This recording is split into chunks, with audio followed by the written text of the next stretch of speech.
Tom Brady and the Bucs have already clinched a playoff berth, the first time since 2007. Head coach Bruce Arians providing his own expectations for his team when appearing on Good Morning Football, saying, quote, "It is Super Bowl or bust. That is the goal every year. And you can't get to the Super Bowl if you can't get in the playoffs." So that has been huge for us. And meanwhile, you just saw it on your screen, a win versus the Bears Sunday, and the NFC will officially go through the Packers and Lambeau Field, a destination which traditionally favors the MVP frontrunner, Aaron Rodgers. So we're going to just look back to the Sunday's game against the Titans as an extreme example as to why Lambeau Field is such a huge advantage. All right, Lewis, you are back with us here, and I want to start with you. What quarterback do you think is most likely to be able to beat Aaron Rodgers and the Packers at Lambeau Field? Yeah, I think it's going to be Russell Wilson for me because of the fact that he's one of those guys who, you know, when you're talking about going up to Lambeau Field, and let's just assume that it's going to be bad weather. It's going to be cold. It's going to be in the 20s, maybe even in the teens, and possibly it's going to be a slick field, you know, whether it be sleet, snow, what have you.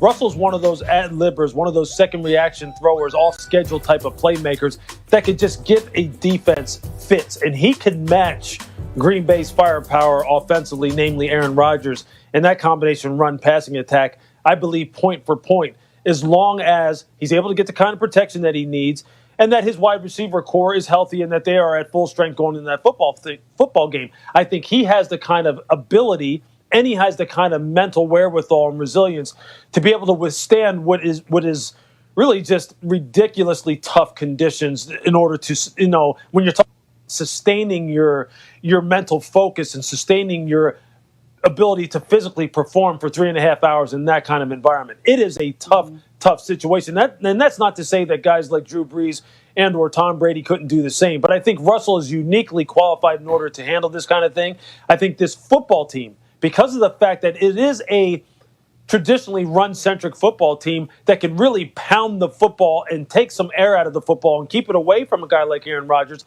also gives them an advantage as far as going up there and performing in those kind of conditions. And then lastly, the defense for Seattle is starting to improve. I believe they are very strong down the middle. Bobby Wagner is a surefire Hall of Famer when he retires at linebacker. I think Jamal Adams has really found his niche within this defense and is a guy who was an absolute game wrecker up around the line of scrimmage and can make things very difficult for a guy like Aaron Rodgers with his pass rushing ability and his ability to be a force against the run. And we know that the Packers have a good run offense as well.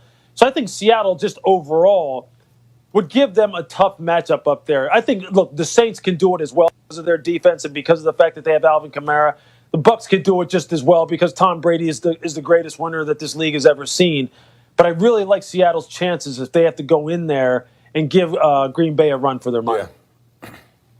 Yeah, I think that a couple weeks ago we were talking about Lambeau like it was going to be really hard to go in there and win. And I don't think it's going to be easy to go in there and win. But the way that you made that argument, I think you're right. Like you named a few teams that I think you could see go in there and win. I don't think it's out of the question. Even Drew Brees might be the one who at his age and the way his arm strength seems to be deteriorating might be the guy who would be most concerned about. But you named it. That offensive line and Alvin Kamara. And that defense, it gives you enough to go in there and win. But the team and the quarterback, I guess, in this situation that I have the most faith in going into Lambeau is Tom Brady and the Tampa Bay Buccaneers. I'm not sure how much faith I have in the Bucs getting to that game, but if they get to that game, Tom Brady is one of the best, if not the best, cold weather quarterbacks we ever had. And he has those really talented receivers. I don't think he's going to have any problem moving the ball or scoring points. And they played them. Granted, it was in Tampa Bay. They played them earlier this season, and the Bucs won 38-10. Like that doesn't seem like a fluke. That seems like a team that controlled Aaron Rodgers, and that defense found a way to play well against Aaron Rodgers. And I think you and I agree that going up to Lambeau is difficult, but it's going to be easier with no fans. The weather conditions are a problem, but they got heated benches. They got chicken broth on the sideline. They got big coats. They got gloves and long sleeve thermal shirts. Like they're going to be all right as long as they're not out there thinking about, damn, I'm so cold. Like to me, that's the biggest challenge. The field is heated. The biggest challenge is to be able to focus on your job and not focus on how you can't feel your fingertips necessarily. And I hope, even though they have some young guys on defense, that the Bucs are able to do that. And most of those teams that we talk about, the Saints, they're a mentally tough team. Even though they play in the dome, they bounce back from so many painful postseason losses that they are not a mentally weak team. And the same is true for the Seahawks up there. So all those teams probably could go in there and win. But if the question's about a quarterback in cold weather, Tom Brady's my pick. Yeah, all of these teams have some championship DNA within them, whether it's as a team overall, like Seattle, or in Tampa Bay's case with Tom Brady, which is right now he's trying to inject that championship DNA into the rest of this roster. The only thing I will say though is this: as far as you mentioned in the fact that it would be without the fans, I would argue, quite honestly, Dom, that it's harder now without the fans because we were up in Green Bay early in the season. We went to see them, Monday night against the Atlanta Falcons. I'll tell you this. When it's cold like that up there in Green Bay and the lighting and such in that stadium, when there's no one in it, it really is one of those situations where it's like eerily quiet. It's dark. The surrounding area around Green Bay, around Lambeau Field, is kind of dark and very secluded. I mean, it's in that small town.